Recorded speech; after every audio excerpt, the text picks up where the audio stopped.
Hi, this is Shu with a review of the Nike alphafly N%. We've had a lot of other similar models that seem like the knockoff or the discount versions of the Zoom pod at the forefoot with a plate in the middle and yeah, to provide the springiness. We've had the Zoom type and we've had the Zoom tempo.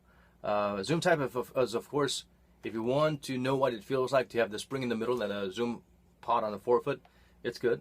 This is of course a lot lighter. This weighs for a size 9.5 about 220 grams, so it's super lightweight. The plus, I like the upper. They call it the atom knit. It's like knit with a lot of holes in the middle, so it's very breathable. But it's rigid enough without giving too much elasticity. So it's nice. But I wish they would have used some fly wire or something like that. But then of course as a runner it's only for forward momentum, nothing laterally. They don't need lateral stability that much, so it's good. Design wise I love it. It's got the nice little pink orangey swoosh with a pink orangey zoom, and on the other side is the minty swoosh with the minty zoom, so that's a nice little touch.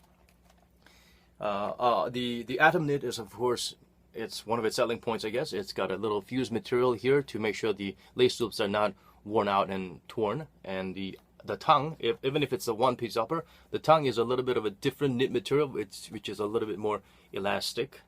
Yeah, so it's easier for you to have access to the shoe by just pulling the tongue a little bit. There's a tiny heel cup that's tiny but mighty, which is good. You don't see it, but you can feel it. There's a little bit of a leather type of last inside to provide that additional support and lockdown. And these little padding, it's tiny, but it's sufficient to provide you with that safe lockdown or lock-in feeling without chafing or any irritation or sort. The Zoom X, it's completely Zoom X. The midsole is completely Zoom X, so it's good. It's not different from what you've had in the Vaporflies. The Vaporfly 3%, 4% was the first to feature a full-length Zoom X material, and it was crazy expensive, and it was a buy, wear, and throw away type of shoe with very little durability. They've enhanced it a bit with a Zoom Tempo, where they used a bit more of a React mixed infused with the Zoom X, so there's a little bit more bounce or rigidity and durability. For this one, it's just Zoom X, and for Vaporfly 4% or the Vaporfly N%, it works because from this Zoom X heel, there's a toe drop, heel to toe drop.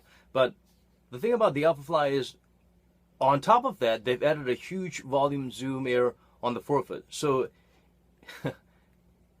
so there's a little bit of a compression here and almost nothing but a rebound, energy return here. So even if this compresses a little bit, it'll be there. And for this midsole, when it compresses, it's really bottoms out once you press your weight onto it. So you always feel like you're standing like that, and you always feel like you're running like this. So this is awful, and everyone who's running it has complained about calf strains. And I personally used to have a pair of shoes with that sinking feeling where the heel is too mushy, and I wore that and I tore my Achilles out. So there's a little warning to you guys. You need a heel to toe drop, otherwise you will have some problems in your ligaments and your calf muscles, or your Achilles is gonna wear out or get snapped in two. That's the dangers involved.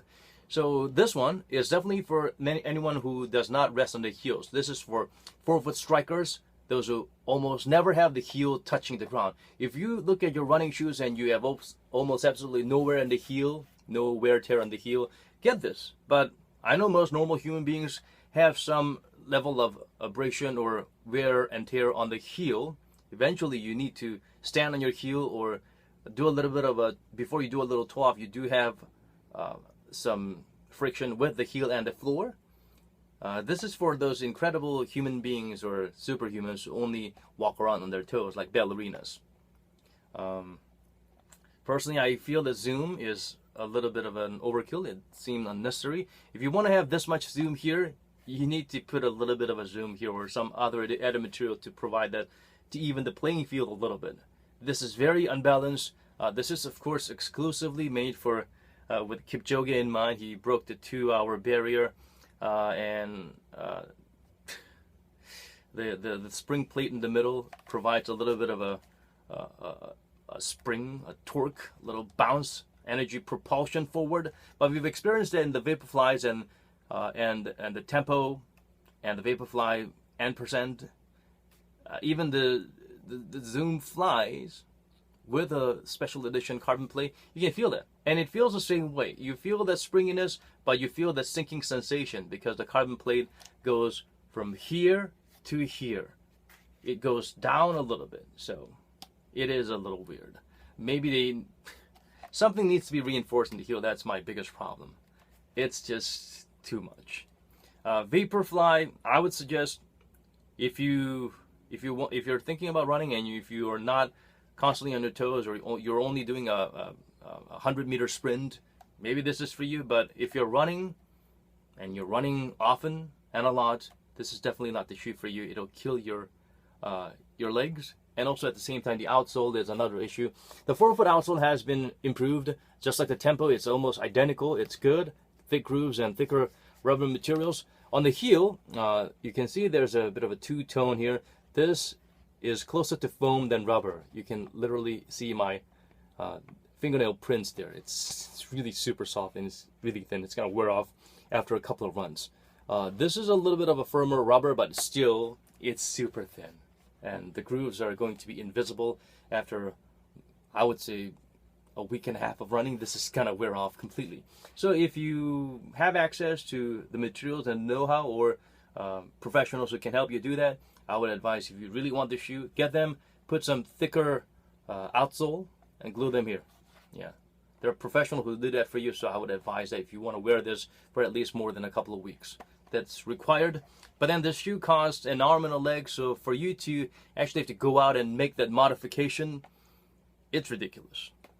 So because of that, the outsole durability is certainly better than the Tempo.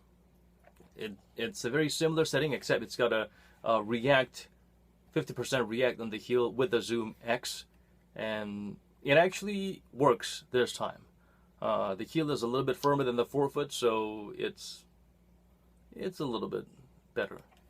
But I would rank, if you want to get the alphaflies, better than the alphaflies is the Tempos.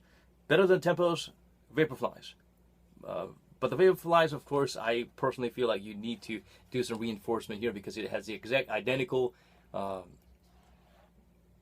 disposable type of almost non-durable heel rubber outsole. So if you're gonna make the modification and get the Vaporflies, if you are concerned about your heel sinking too much and hurting your Achilles or other tendons, you make sure get the one that doesn't have the unnecessary zoom back in the forefoot.